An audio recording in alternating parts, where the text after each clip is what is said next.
It's time for another book review, and today's book is Beneath the Bloody Aurora by Beka Westrop. As always, here's your list of tropes and triggers. If you're not interested in those tropes, if you're not interested in those triggers, please feel free to skip this review. Please feel free to skip reading this book.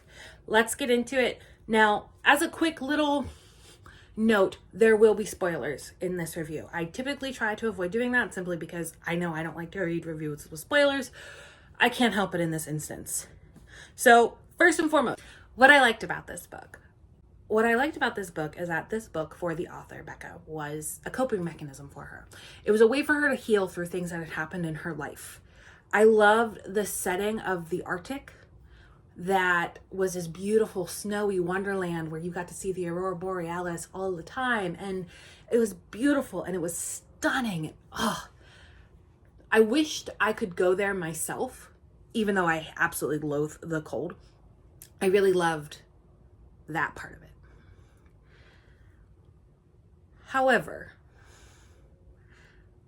what I disliked about this book vastly outweighs what I liked about it, unfortunately. So what did I dislike about this book? I loved this book up until about 60% of it. And then it kind of all went downhill. So we as the reader kind of realize that Nikolai is something else, and that something else is a vampire. And I love me a good vampire romance book, let me tell you. And Cleo is this human who is just trying to figure out what happened to her best friend Naya, who was murdered brutally and has no idea what happened to her. Cleo's getting married to a man named Duncan, and she uses her wedding as an excuse to visit Nikolai's hotel and kind of investigate it and see what's happening there to see if she can figure out what happened to her friend Naya. And she ends up staying there for 2 weeks with just Nikolai.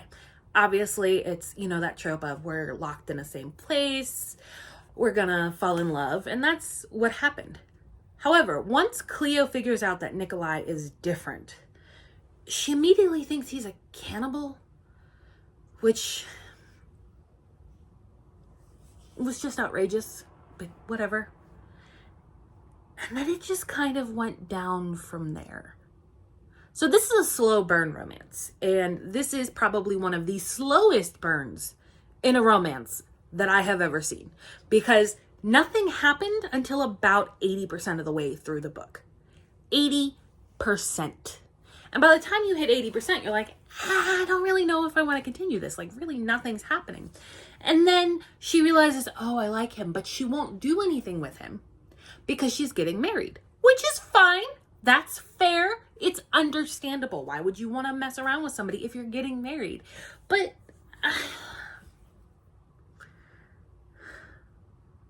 you find out as the book continues that her fiance, Duncan, is abusing her. And when he's abusing her, he's essentially using a belt and smacking her on the back with it.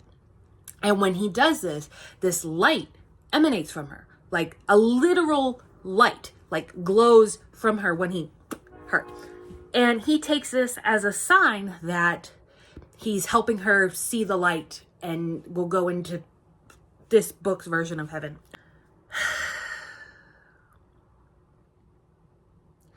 And so they proceed with the wedding, and she's like, I don't know if I want to get married to him. And Nikolai's like, well, if you don't like him, don't get married to them. And she's like, no, I have to. This is what I have to do. This is my penance.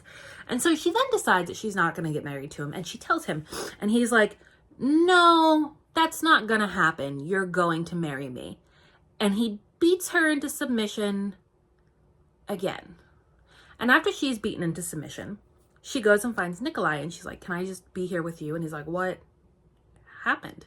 She's like, I want to be with you. And she tells him that she is going to break it off with Duncan, and they get intimate and they have sex. But while they are being intimate, Nikolai discovers the welt marks on her back, the ones that are partially healed, the ones that are fully healed, the ones that are still, new.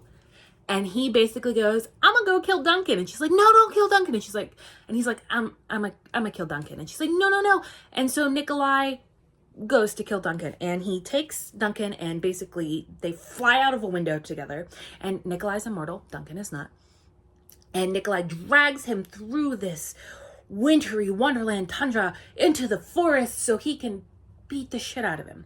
And Cleo is like, I gotta go after them. And so she goes after them. Well, while she's going after them, she's starting to realize that she herself has powers and that she herself is, I don't know, she's not a god per se, but I'm going to go with God.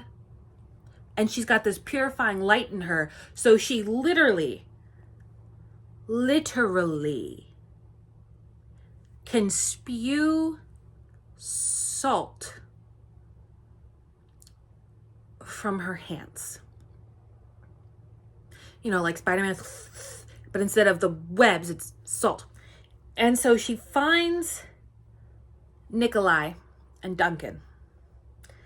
And she's like, Nikolai, don't kill him, don't do it, blah, blah, blah. Well, the reason she doesn't want him to do it at this point is because on her way to find them, she's realized, I want to be the one to kill him.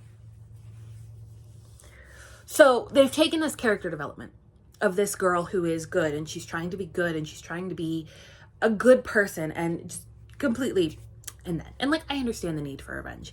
If someone had been doing that to me and I finally hit a point where I felt strong enough to stand up, I would probably want to kill them as well. Okay? But, yeah. And so she distracts Nikolai, and he almost kills her by drinking blood out of her.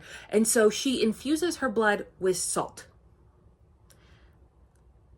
poisoning him. And so then he's like dying because he can't, the salt inside is poisoning him. And so then the blood that's in him from her, she then purifies and takes all the salt out, and he's fine. And then she goes back to Duncan and she's like, fuck you, I'm done.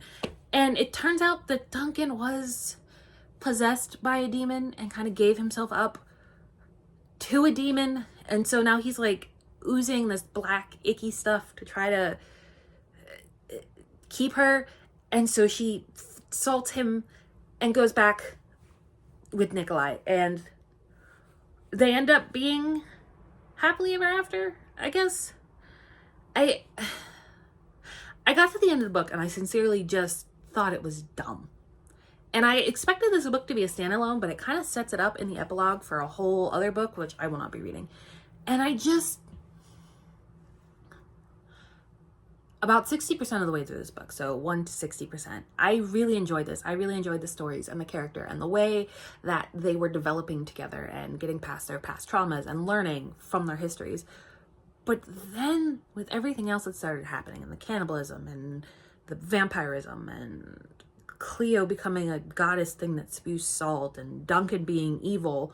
And so him being evil was obviously he's possessed by a demon because nobody can be that evil. And it was so dumb.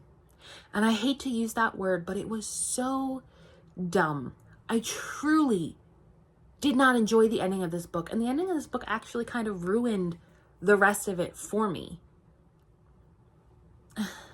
Overall, this was not a horrendous book, but it absolutely was not a book for me. And I don't know that I would ever read anything else by this author because I dislike this book so much.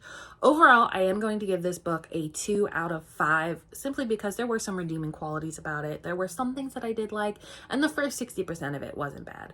However, the ridiculousness of the ending and the way the characters kind of lost their entire development at the end made me not interested in it anymore. Thank you so much for watching. Please don't forget to like, follow, and subscribe. And if you really loved something or really hated something about this video, please feel free to comment it below. I always love to hear feedback, and I hope you guys have a great day.